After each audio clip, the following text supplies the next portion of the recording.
Okay. How are we doing, guys? So we won't have a team meeting this week or for the next couple of weeks, but I do want to just check in, see how you're spending the summer. I thought it might be a good time to take a moment to reflect about the interviews we've done so far. So I don't know, drop me a note. Let me know how you're spending the summer. Let me know, I don't know, the guest you most enjoyed from the past 6 months. Maybe something that surprised you. And then obviously, make sure you tell me what you're drinking and who you're raising the toast to. Thanks, guys. See you soon. Hi, this is Anneli. I'm at work. I'm in Wärtsilä.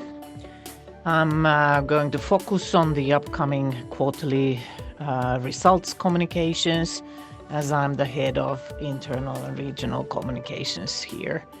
Once that's over, I will take a 3-week break, during which I plan to sleep a lot, enjoy our new terrace. I will celebrate my daughter's graduation from Tampere University. And I'm planning to finalize the book I'm writing called DEI at Work, Diversity, Equity, Inclusion at Work, an Inclusion Handbook. It will be published by Kauppakamari sometime in the coming winter or during the coming winter time. Coming winter time sounds pretty bad right now to me, expecting to go on holiday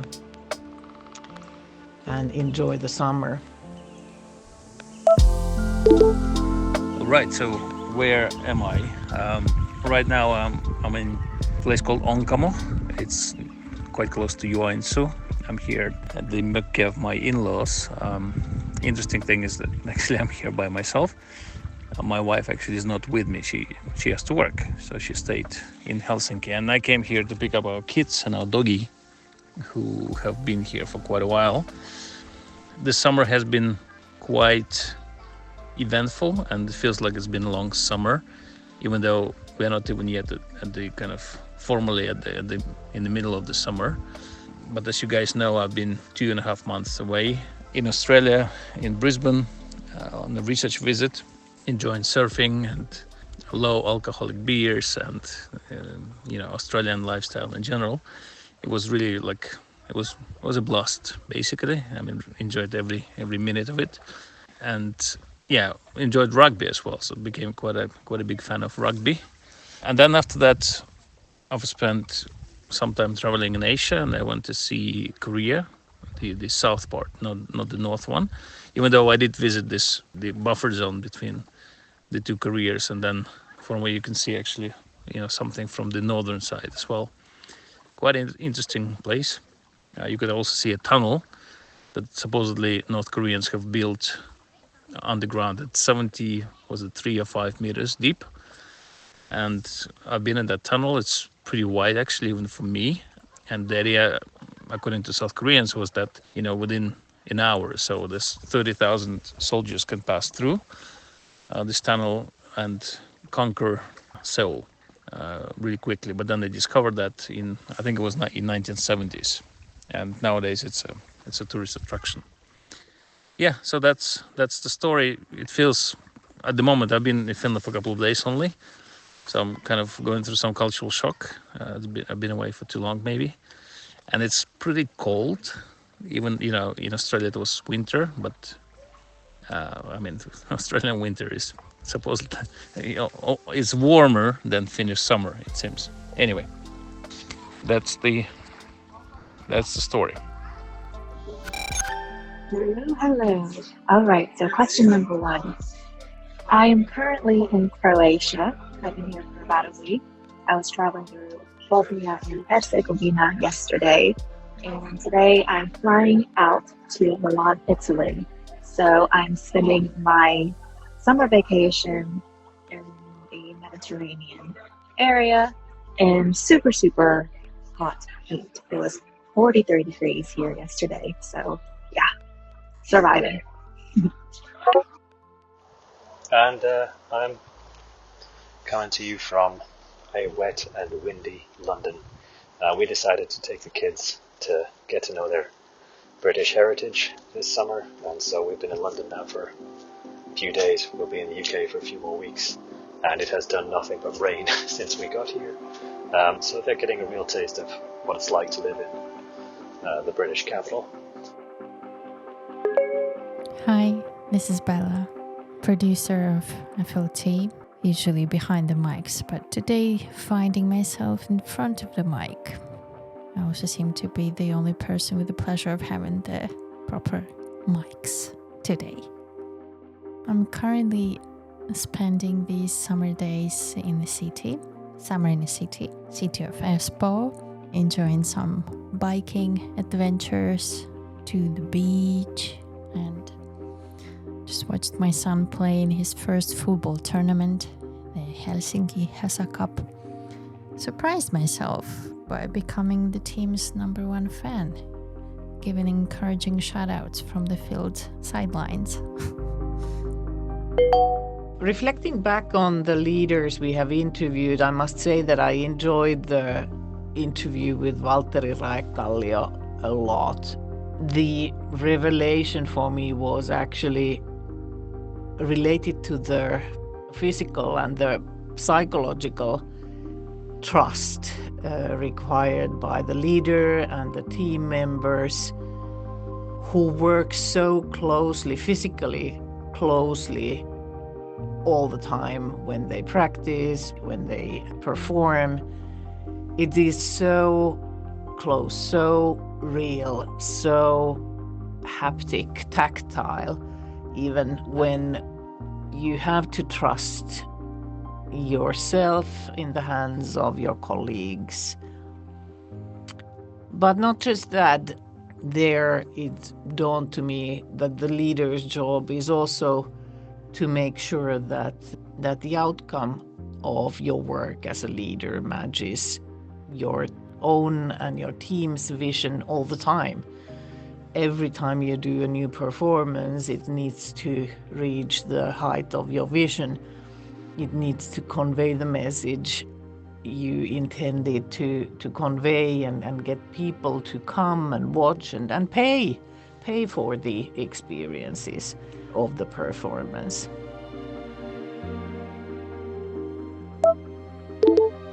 I think from all the guests that we had, and of course I enjoyed all of them. I mean, every single one was somehow, bright, insightful, entertaining. And I've learned a lot from our guests, all of them. But I guess maybe if I really have to choose kind of who stayed the most with me, somehow maybe I'll be original, but I would choose Teivo Teivainen. Maybe because I really like his approach. First of all, he's an academic, but also, seeing how he talks about politics and elections, I think I picked up quite a few kind of things about how to popularize what you study academically, because academic work can be quite boring sometimes. And so I really like his approach. He's kind of this very intellectual, kind of ironic, but very knowledgeable at the same time. And of course, he was talking about very topical things as well, elections that just passed and were kind of high on everyone's agenda and everyone's interest. Maybe we didn't learn that much about kind of leadership as such, but then on the other hand, I think there were quite nice insights into what Finnish leadership in politics is, how Finland sees its mission, its role in the world and its position. Yeah, so that would be my pick. But of course, once again, I've enjoyed really all of our guests, and there's a lot that stayed with me, and definitely I will use their wisdom in years to come and my own activities. So I may be a little biased, but I really enjoyed Lena Granat's episode. As an American living in Finland, it was interesting to kind of hear the comparisons of American leadership and Finnish leadership, the differences and the similarities. And I thought that she was hilarious as well. I especially enjoyed and recently re-listened again to the episode with Outi Sivonen, the Chief Human Resources Officer of Solita. I especially liked how Outi put it that being a leader, you are to encourage people whenever you can, spotting the people's strengths.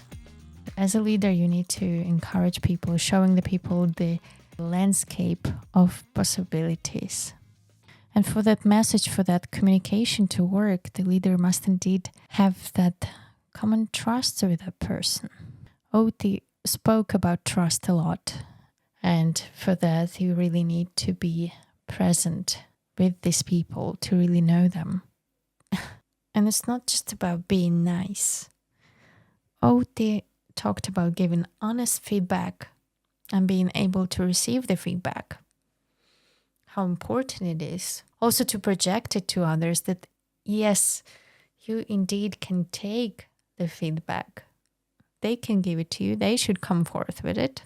I think personally for me, it's something that I should do more of. I really liked how Outi, with a couple of really good personal stories, just told us how much power can a person, a leader have on our thinking. That power should not be underestimated, and also the leader should lean into that, thus encourage people more. She talks about that there's this thinking about, especially here in Finland, probably more so that we start with what is available instead of what we're dreaming of. As if we're not brave enough to dream big. So sometimes we do need that little push. I think the guest that I enjoyed the most was probably Mervi. I thought she was just incredibly powerful. She was just so impressive in all the things that she'd been able to cope with, and I think she was really matter of fact with the success that she'd enjoyed and how she moved forward. I thought it was also really easy to talk to her, and she was really engaging and she knew her stuff, and she's clearly faced down a great deal in her life, which is just nothing but impressive. And when you sit down with that kind of person, it's hard to not be impressed. So I thought she was just stellar and a really good example of that nice Finnish balance of like pragmatism, toughness, but also egalitarian empathy, something like that. And I really enjoyed sitting with her and talking with her. She was fun. And she also didn't bat an eyelid when we served her the worst coffee in Finland. So she managed to put that down without too much complaining, which is pretty good.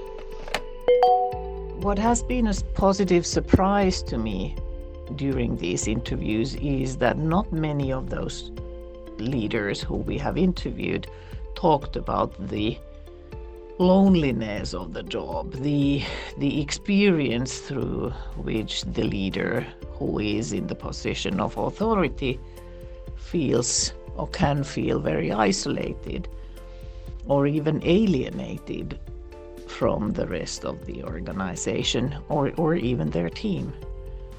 And this was a topic, or has been a topic, that has come up regularly, and now in especially 2022-23 after the COVID pandemic, loneliness in general has increased at work, and then there's a lot of surveys, studies, research done over loneliness at work. But these leaders who we have interviewed haven't raised that topic up.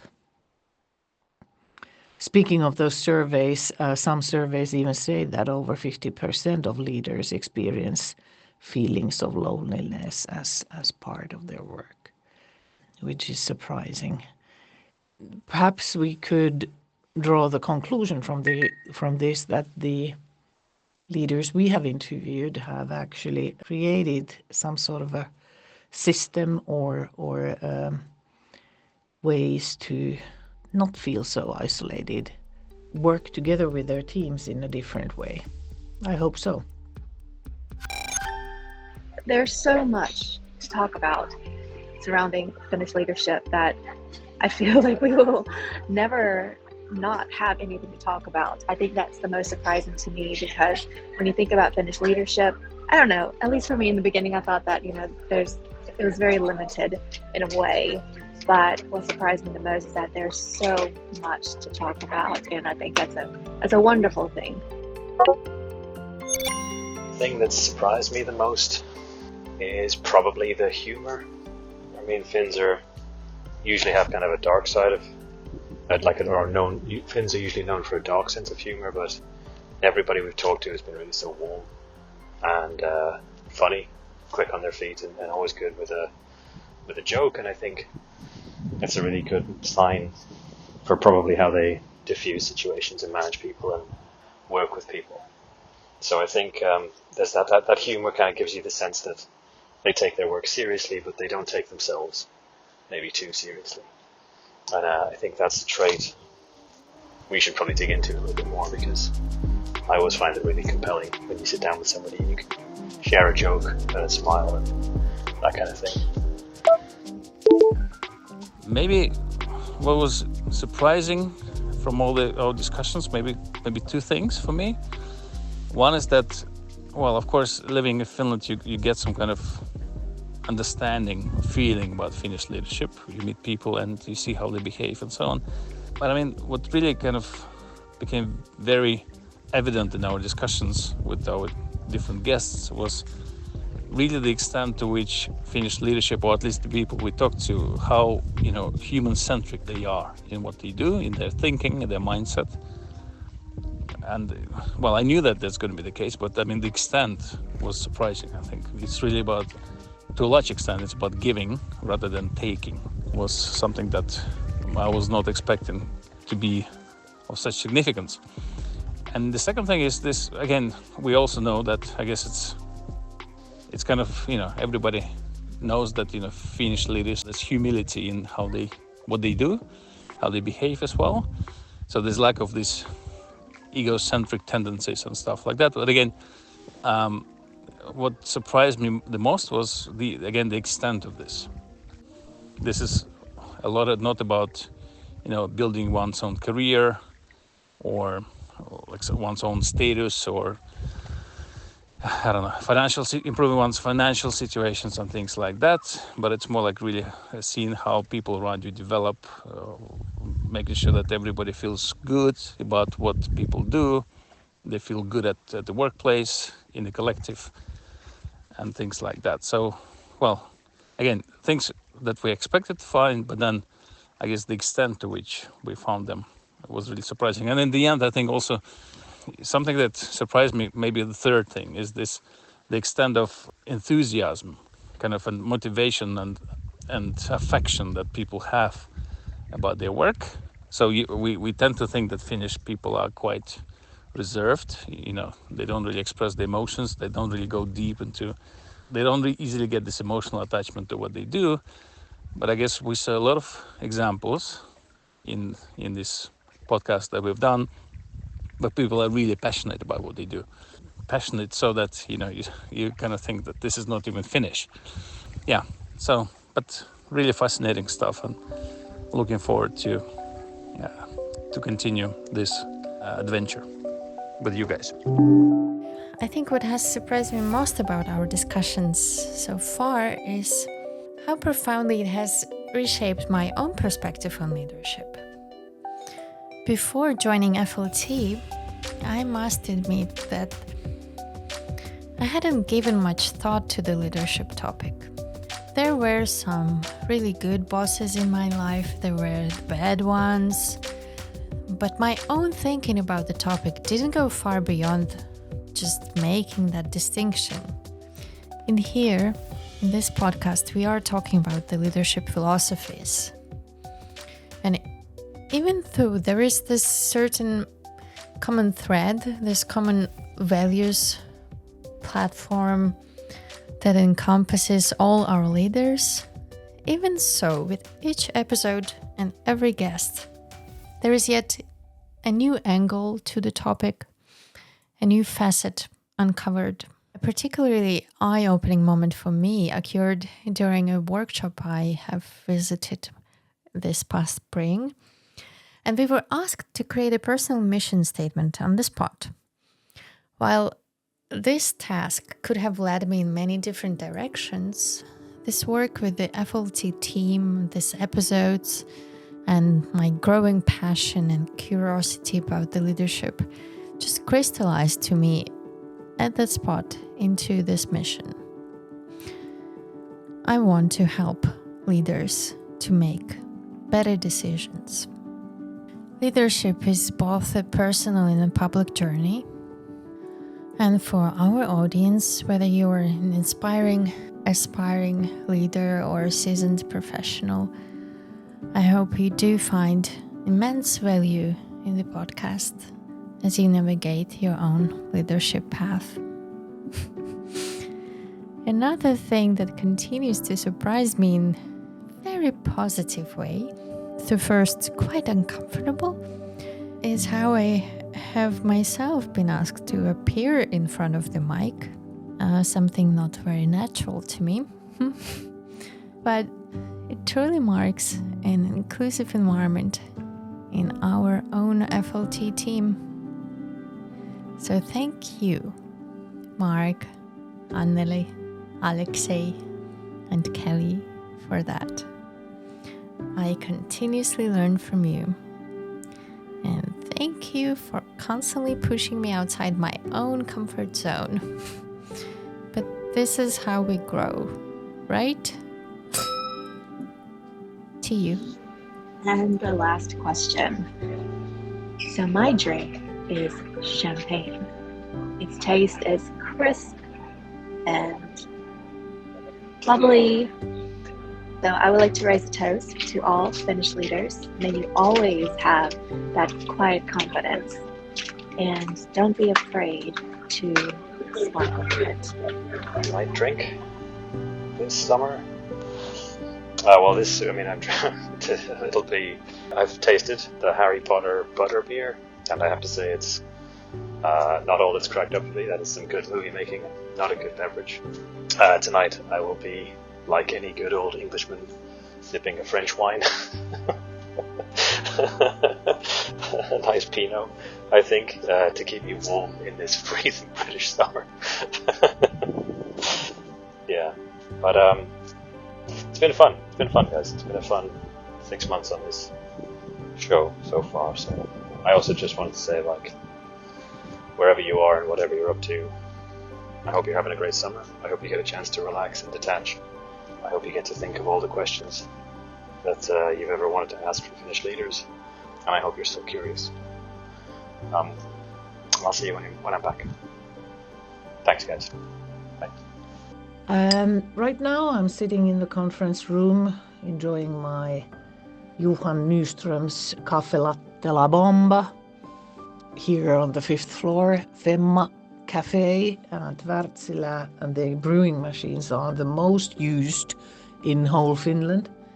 So I'm enjoying my brewed coffee, and cheers to you all.